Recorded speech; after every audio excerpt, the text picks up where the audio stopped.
Donc, parce que la communauté chinoise trouve que la santé publique de Québec qui ne fait pas assez. Et qu'est-ce que vous trouvez? Oui, en fait, ce qui arrive, c'est que pour l'instant, tous les gens qui reviennent de la province de Hubei se font mettre en isolement volontaire. Donc, les gens restent à la maison, même s'ils n'ont pas de symptômes. Les ressortissants qui ont été rapatriés par le gouvernement canadien sont présentement en isolement sur la base militaire de Trenton. Là où il y a une petite différence, c'est que les gens qui reviennent de la Chine en général, on leur demande en fait de surveiller leurs symptômes, mais on ne leur demande pas de rester à la maison. On leur demande par contre d'essayer d'éviter les endroits publics dans la mesure du possible, mais la raison pour laquelle ça n'a pas été étendu davantage, c'est que présentement, en Chine, malgré tout, l'incidence, c'est-à-dire le nombre de cas par rapport à la population, demeure quand même assez faible à l'extérieur de la province de Hubei.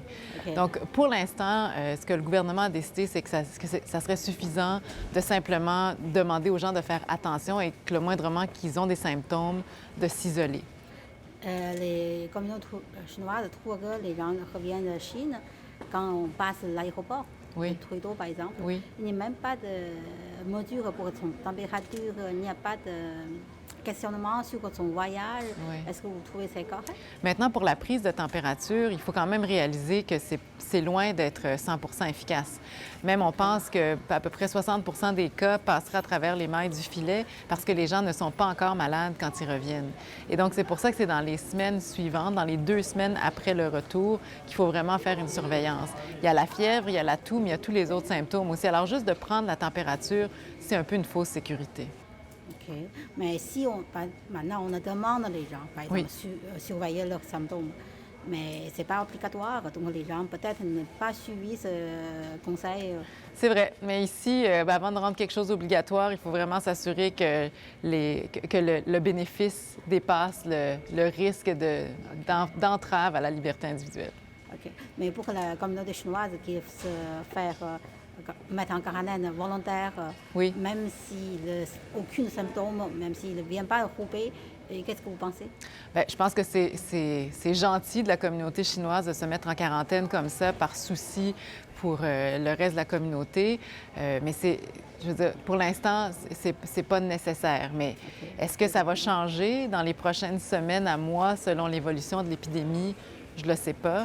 Pour l'instant, la transmission aux autres a l'air quand même assez limitée, c'est-à-dire que ça prend des contacts assez rapprochés et ça prend de la manipulation d'objets infectés avec des sécrétions respiratoires. Alors encore une fois, si on reprend la base de l'hygiène respiratoire et de l'étiquette respiratoire, quand on se mouche ou qu'on tousse, on se lave les mains avec de l'eau et du savon ou avec une solution alcoolisée.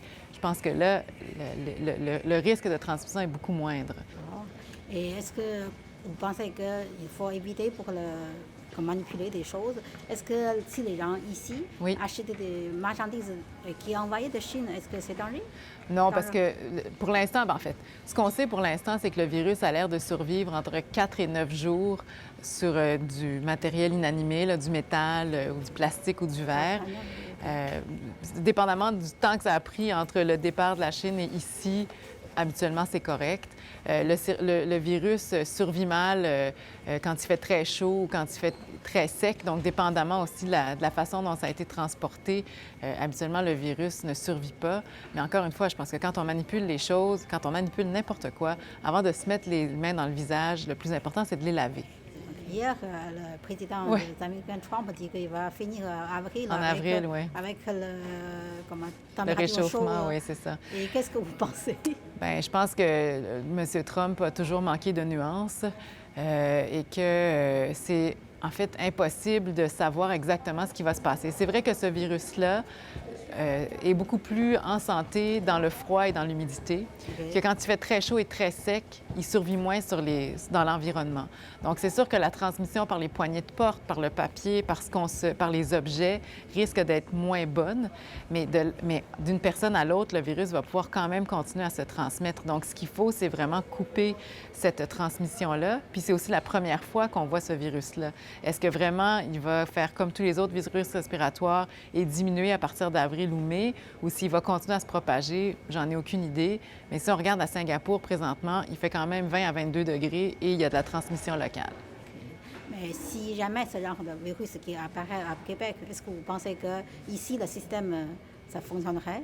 Ou c'est assez de confondre, assez de, comment dire, la force ou des gens ou des... Bien, je pense que le grand problème, c'est pas qu'en fait, la mortalité est à peu près de 3 à l'extérieur de la Chine, la mortalité est à peu près de 0,2 donc très similaire à une grippe habituelle.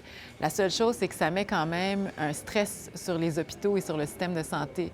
S'il faut que tout le monde l'attrape en même temps, qu'un tiers des cas fassent une pneumonie, les lits d'hôpitaux vont être pleins.